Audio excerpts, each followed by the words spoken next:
So today we are talking about mental health in the workplace. Now we have a guest speaker, Corey Ferguson is her name. She is with the Canadian Mental Health Association of New Brunswick, and she'll be joining us from 10 to 11 today. Now Corey's talk deals more with just like, well, exactly what the topic is there, mental health in the workplace. It is not specific to agriculture. She gave this talk last year, and she did tailor it to us a little bit in the agricultural field, but she's not often talking to farmers and whatnot. But that's fine, and her talk though is pretty fantastic. We've had good feedback on Corey's presentation there from last year, and I'm expecting good things again. No pressure on Corey.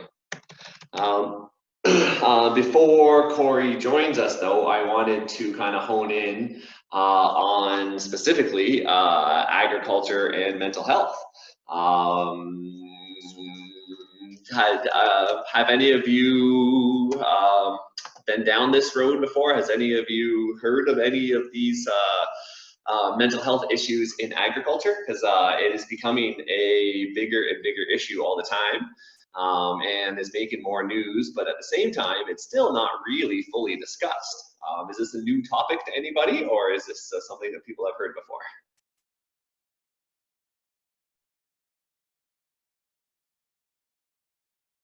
New topic, people?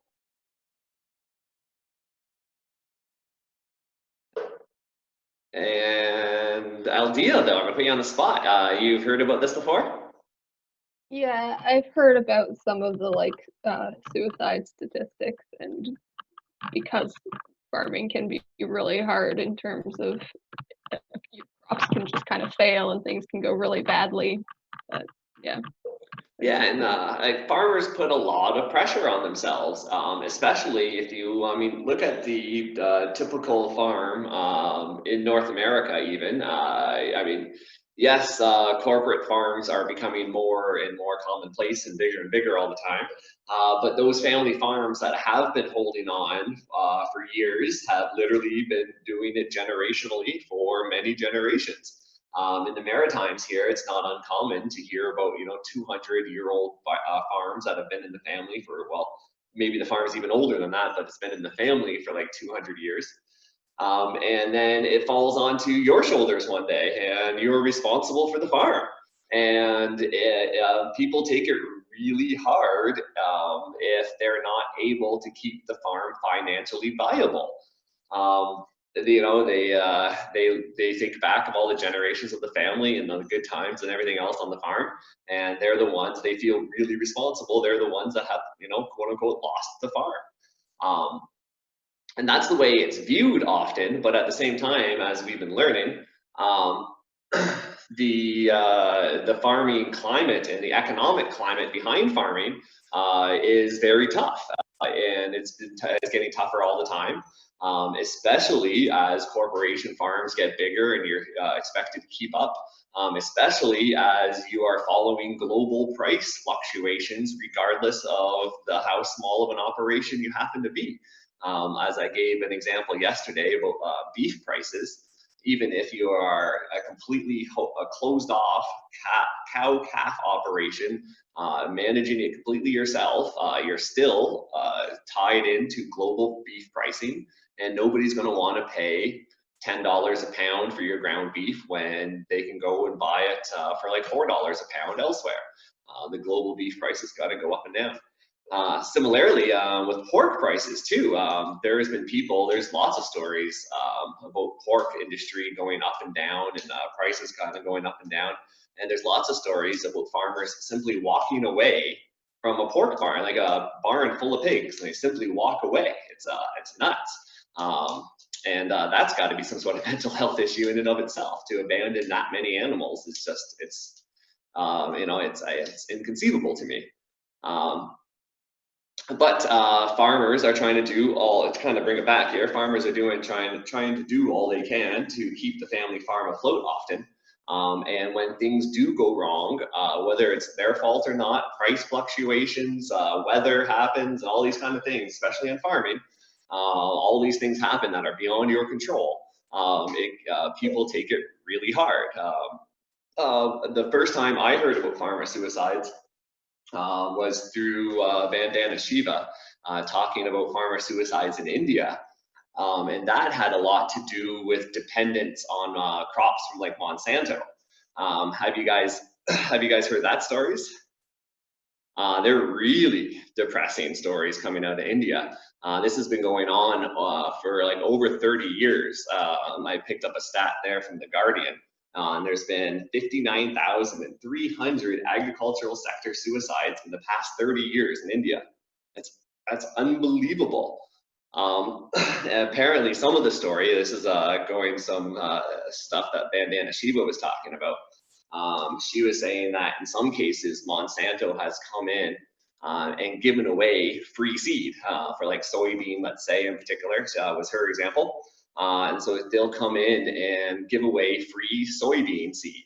Now, this here is a patented hybrid seed that farmers are not supposed to be saving themselves. If they do save it, their own seed from year to year, they can be sued successfully by Monsanto because they're growing a patented technology. And so Monsanto will go in and give away free seed for a number of years. According to the workshop I was at with Vandana Shiva there, she was saying that up to 4 years they're going in and giving away this free soybean seed. So what's happening in the meantime is that all the soybean that they used to be growing, or maybe it wasn't even soybean, but a different type of crop that they used to be growing, that seed has been neglected for 4 years now. And sometimes the germination will go down, sometimes, rodents will get into their seed stash and all this kind of stuff. So farmers end up being dependent on the seed that's coming in from Monsanto. And after 4 years of giving it away, then they start selling it. And then farms can't afford to be buying the seed where previously they were saving their own seed and reseeding. Farms were being foreclosed on and taking on big debt loads to deal with these major corporations and to deal with the effects of climate change at that too. And then as a result, as a bit of a protest kind of result, but again, it's nutty, crazy kind of stuff. There was a bunch of farmers in India that's taken to drinking pesticides and herbicides. And it happens, but it blows my mind to even think about and talk about, but these things are happening. So the Indian one is, that Indian example is a very, outrageous, very huge, like very big story, but that same kind of stuff does go on in North America. Maybe not the drinking of herbicides and pesticides as a protest, but farmers taking on big debt loads, feeling indebted to banks, feeling indebted to different credit companies, and feeling that really big pressure to not lose the family farm. In that same article by The Guardian, trying to read this stat here, suicide rates in North America has jumped the whole quote here says that the CDC, the Center for Disease Control, reports that the suicide rate among workers for ages 16 to 64 has jumped 34%, from 12.9 suicide per 100,000 workers in 2000 to 17.3 per 100,000 workers in 2016. Those rates are 1.5 times higher than the national average, and could be even higher because farm suicides are often masked as farm-related incidents, according to the CDC, the Center for Disease Control. So the takeaway there is that agricultural mental health and agricultural suicides are at least 1.5 times higher than the national average. Now, besides for that responsibility that I was talking about keeping the family farm alive, there are other factors involved with these mental health issues in agriculture, just by the nature of the farms itself. Does anybody kind of think about other factors that would aggravate mental health? Well, with that, I'm trying to phrase a question, not sure if I'm going to be able to lead it right. Maybe I should just jump in. So, I mean, just the nature of having a farm, picture like your average farm is out in the country and this kind of stuff. And I suppose you guys can probably relate being out in New Brunswick too. There's just not as much resources available for people out in the country as there is in urban centers. I have certainly noticed that moving to New Brunswick, not even just in the mental health category, but also just in like healthcare in general. There's a huge waiting list to get on to get family doctors in New Brunswick, and farms typically are much in the same situation. They're out in the rural areas. There's just a much higher waiting. There's just not enough resources, much higher waiting list to get to any resources. And farms and farmers are languishing in the meantime.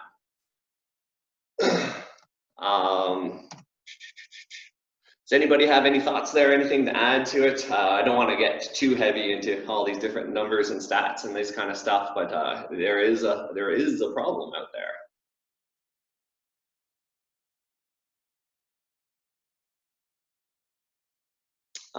Has anybody heard of a Korean farmer named Lee Kwang-hae? He's pretty famous for committing suicide on top of on top of a fence at the World Trade Organization in 2003. And much the same kind of story. His is an interesting story to look into. He was a farmer in Korea and activist, and he was involved in politics. He was a very passionate fella. He lost the family farm on his watch. And again, it's just kind of due to he blamed it on global trade agreements that Korea signed with the World Trade Organization that eroded the market for what he was growing on his farm. Suddenly he couldn't make a living anymore growing what he was growing, and then he ended up losing his farm. Out of that, he ended up getting very political and being in Korea itself, and then also demonstrating and this and that. And there was a World Trade Organization meeting in Cancun, Mexico, where he literally climbed the fence and stabbed himself and died on the fence. Crazy story. But these are the kind of things that influences that are affecting these events, where farmers are finding it, they're unable to make a living doing the things that they have traditionally done on their farms because of all of the background trade deals going on and the globalization. There's just too many factors that are out of their control, and it really affects their mental health. And being rural, they don't have less people to talk to, and being kind of that stoic farmer kind of thing, a lot of farmers don't feel inclined to talk about their feelings very much, and that kind of stuff needs to change, which is why we are here talking about this kind of stuff today. Okay, so I've deliberately been kind of skirting around another issue, another factor in this whole thing that's affecting mental health, and that's climate change.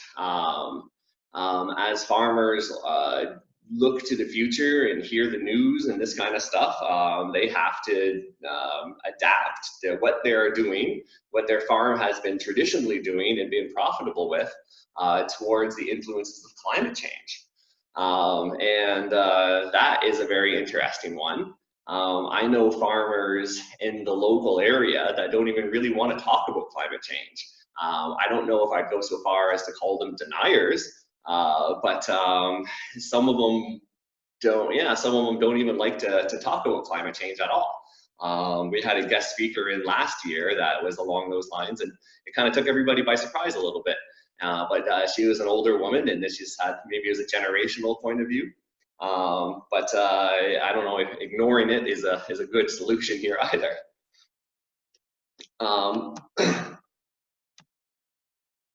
And I'm trying to be brief here to allow Corey to get back in here. Besides for background economic kind of issues giving farmers a hard time, climate change stresses giving farmers a hard time, There's also issues with food insecurity, even amongst farmers nowadays, and that kind of blows my mind a bit. But I've been to different workshops in Ontario where people have addressed food insecurity amongst farmers. The model with farmers nowadays is to grow whatever your big cash crops, your corn, beans, squash. I'm sorry, wrong crops. Your corn, your soy, your wheat, beef cattle, and those kind of big cash crops is typically what you see around, you know, quote unquote successful farms around Canada. In the Maritimes here, you have more blueberries and potatoes and apple farms. But a lot of these farms are now growing just single commodities nowadays because that's the model. That's the model that's been pushed on them. If they want to be successful, if they want to be profitable, don't grow all of those little things that you have on the side. That's just wasting your time. That's just wasting your money. What you want to do is concentrate on those big crops, make your money, and then go out to the grocery store like everybody else. And that was considered the future of farming for a long time. That was all throughout the 60s and 70s and 80s, and that was like my father-in-law's model as well when he was doing conventional farming. Because there's that pressure to keep the family farm profitable. And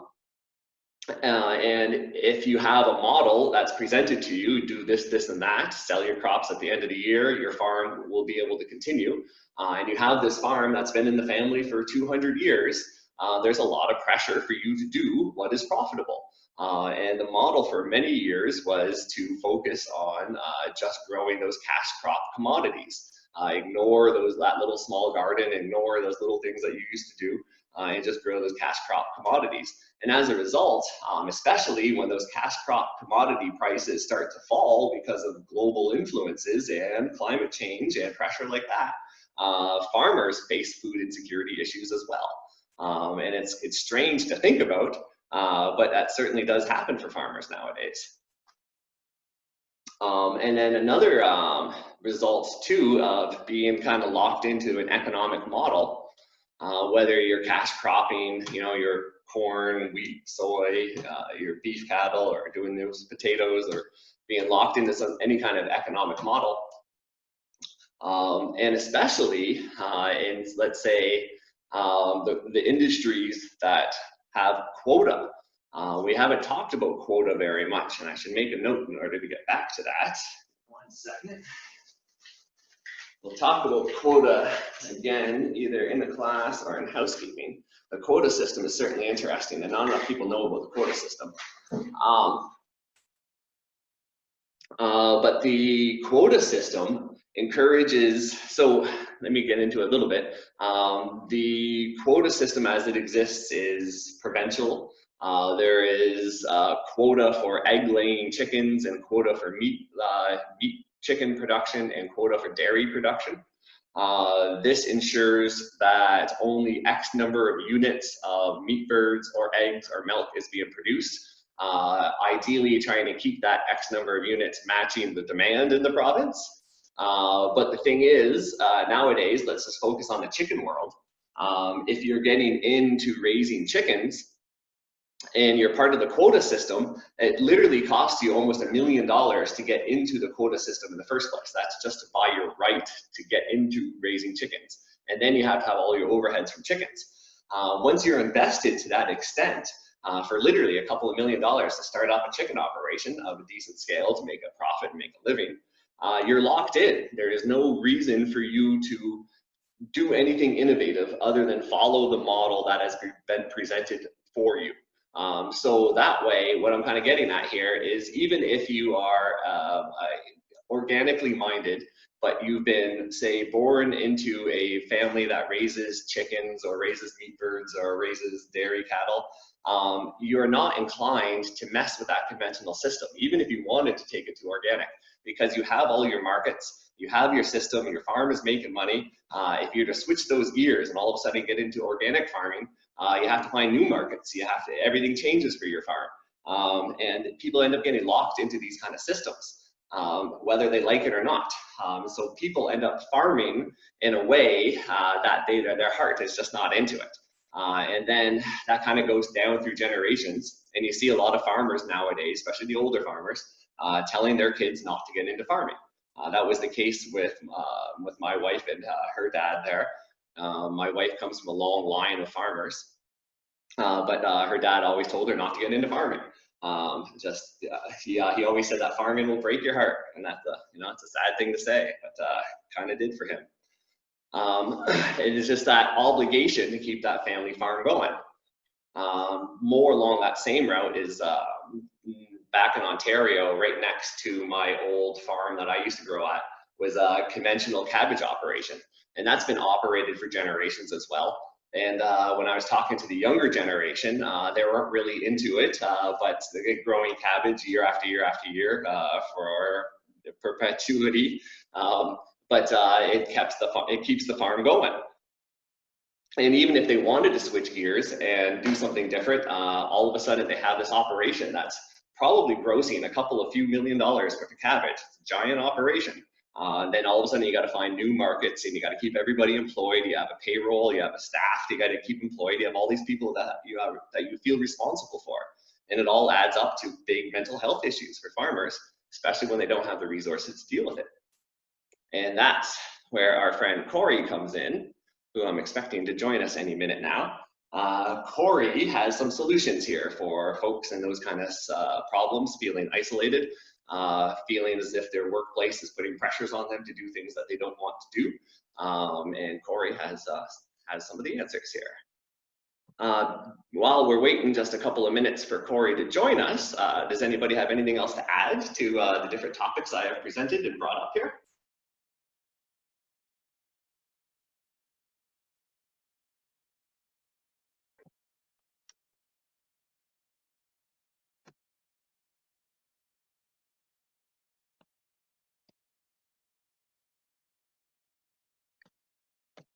One big thing for me and my wife, I can tell you, and I started out with the big topics of farmer suicides. Now I'm going to kind of bring it down to just kind of personal level kind of stories.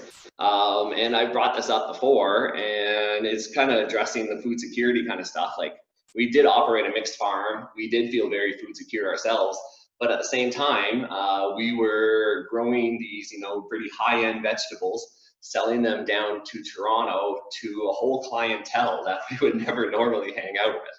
I remember doing some deliveries in Toronto. This is just to like average residences, where you knock on the door and like the maid answers, and it's just like, whoa, what is this place? And then dealing with some like really high-end restaurants where we couldn't afford to eat unless we were being comped, which they did, which was very generous of the chefs. But we couldn't afford to eat at these restaurants. We couldn't afford to buy our vegetables at the prices that we were selling our vegetables at. Yes, we were profitable. Yes, we had all sorts of food ourselves to eat, mostly the seconds, mind you, because we sold all the prettiest stuff. But at the same time, it was eating us up on the inside that people in our own economic bracket couldn't afford to eat what we were producing. Basically, our own friends couldn't afford to buy from us, and we couldn't afford to sell it to them at a price that kept us profitable. And it was eating us up on the inside.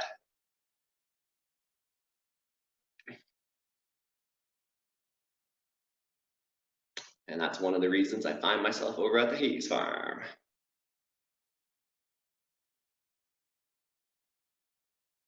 If anybody else has anything else, please jump in. Oh, Corey is here now. She is joining us.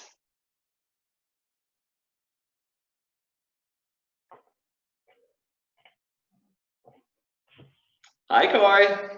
Hey, everyone. Good to have you join us. Oh, it's good to be here. Well, they're here. I was just warming everybody up with some pretty depressing stats about farmer suicides and lack of resources out in the country and all those kind of good stuff. So I started out pretty heavy, I'll admit. And yeah, no, it's a big issue. But I wanted to get it out of the way for you, so you can start a little gentler, and you can show them the resources. Oh, we are going to talk a little bit about resources. We're going to talk a little bit about if you're a leadership position on a farm, what you can do to support other folks and peers, and a little bit about framing. I guess you've already started framing the challenge, but a little more broadly what kind of is the face of mental health in the workplace in Canada. So there's lots we're going to talk about. The floor is yours. Please take it away. Awesome. Am I able to share my screen? Yeah, let me see. Yes. Haha. Perfect.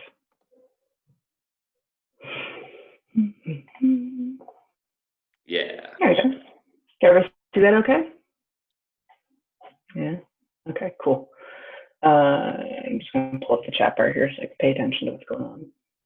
All right, team. Are we ready to rock out now that you're all like bummed out? It can be a challenging picture to look at, but you know, my goal is always with presentations to kind of bring the conversation around to hope and resources and really the idea that we can do something about this. So with that, I guess I'll head right in unless someone has a question right off the bat. I can't see everybody all at once when I'm speaking, by the way, so you either just have to kind of chime in or use the chat. Okay. So really quickly, you know, my boss tells me I have to do slides, so here we are. CMHA, for those that don't know, is a national nonprofit organization. We're one of the oldest nonprofits in Canada. We're 102 years old at this point nationally. Here in New Brunswick, we were founded in 1950. So we're getting up there pretty good. You know, and we've really kind of focused on a few things. When folks think of us, they tend to think of, I think, mental illness, quite specifically. But realistically, our primary function and goal is to support the mental health of all Canadians, and mental health and mental well-being, mental fitness, for that term. And then on top of that, we are trying to facilitate access to community resources and support folks who are experiencing some challenges. So, in terms of what we look like here in New Brunswick, is your program specific to New Brunswick, Mark, or are folks from all over?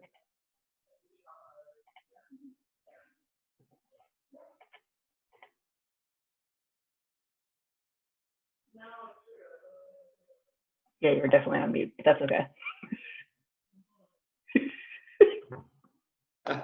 Sorry about that. All good. Mostly New Brunswick centered. A couple coming from a little bit further as far as like Nova Scotia, maybe Quebec, but definitely New Brunswick centered. Okay. We do have CMHAs in Nova Scotia, including local or regional branches, and CMHA in Quebec is very active. So I'll speak to kind of New Brunswick's landscape, but don't be deterred from looking for ones of your own in your own region. Here we've got 18 locations across the province. Obviously, we've got offices in the three main cities, but where a lot of folks are talking about sort of the rural supports. We're really proud of the fact that we have what's called the Community Education Coordinator Program. That program means that not only is there a staff like me in every city office, but we actually have 11 CECs across the province in all of the rural regions. So between the offices and the CECs, we cover every square inch of the province. That means that there is someone in your region, no matter how rural or where you're at. And that staff can do everything from provide presentations like this, to providing group services or facilitating and accessing and navigating resources in your community, all sorts of good stuff. We also have a peer support program and employment program. If anyone's curious about those, we could chat about that maybe after the fact. Good? Okay. You may have covered some of these stats already, but I think you were talking pretty specific to farmer populations. A little more broadly speaking, just some stats for Canada. And I understand stats are not folks' like favorite thing, but they do help us frame the challenge. So what do you folks think? What fraction of individuals will experience a mental illness at some point in their lives?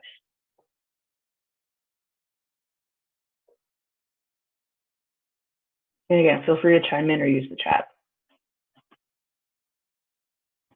How about 1 out of 3? 1 out of 3?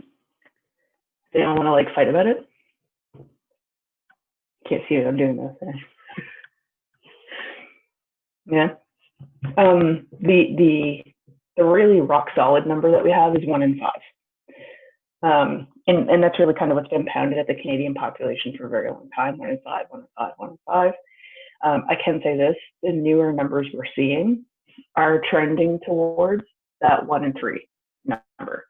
And folks are asking, why are the numbers changing, or why do they seem to be increasing, or it seems like there's so much more mental illness than there used to be. I have a couple of thoughts about that, and none of which are proven in research. But I think that there's a little bit of an issue with reporting. I think the stuff has always been there, but because we're working so hard to reduce stigma and we're opening up the conversation a bit more, people are being a bit more honest about what they're experiencing. So as those numbers get reported more accurately, we're getting better numbers. And I would also argue that, yeah, there is a bit of an increase as well, just in incidences. But it is something that, it's going to shift until we kind of get rid of this idea that you can't just talk about what it is you're experiencing, right? Because everything we have and all the numbers that we have are based on reporting. And if you report that you strained your back, you need time off work when really you're super stressed out and you just can't go to work today, that's not going to get counted, right? So there's always those factors there. What percentage of medical visits are stress related? What do you think? Everybody likes to guess percentages.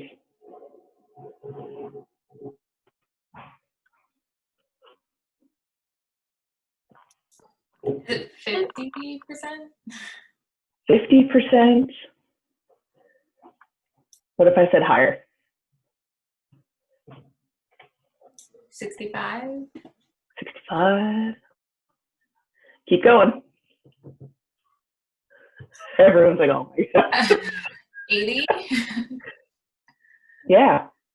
About 80% of all medical visits in Canada are related to stress in some way.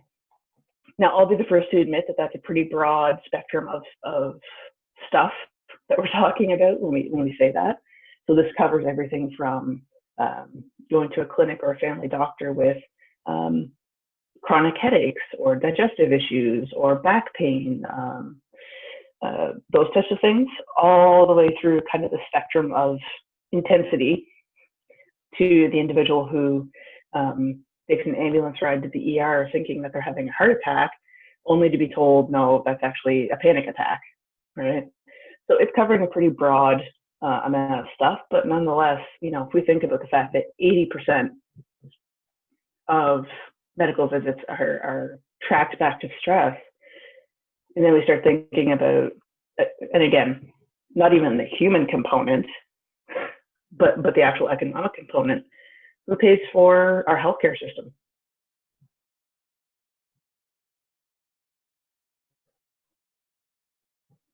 We do, right, through our taxes.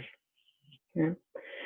So this is stuff that has a massive economic impact, but I don't ever want to lose sight as well as the straight up human impact that comes with this as well. How many individuals in Canada each week miss work due to mental health problems?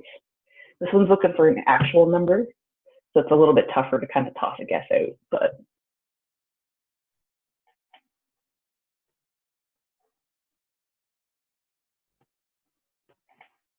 everyone's like, no, I'm not doing this. I can see your faces. It's like when like a teacher's like, I'm going to ask somebody something, and then everybody's like trying not to make eye contact, right? We all did it. Oops, shoot. There we go. 500,000 is the number that we have right now. 500,000 Canadians every single week are missing work because of a mental health problem.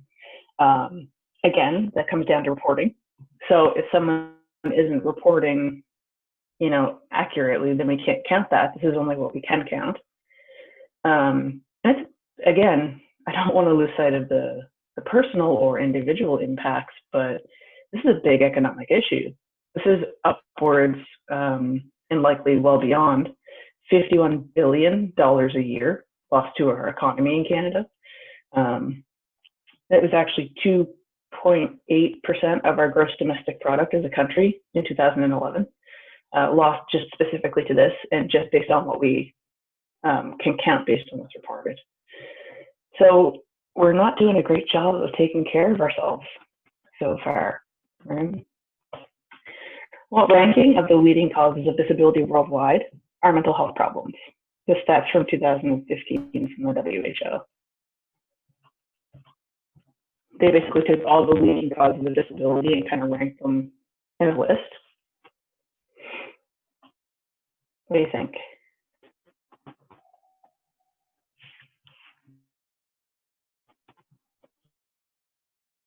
I will wait and make you respond.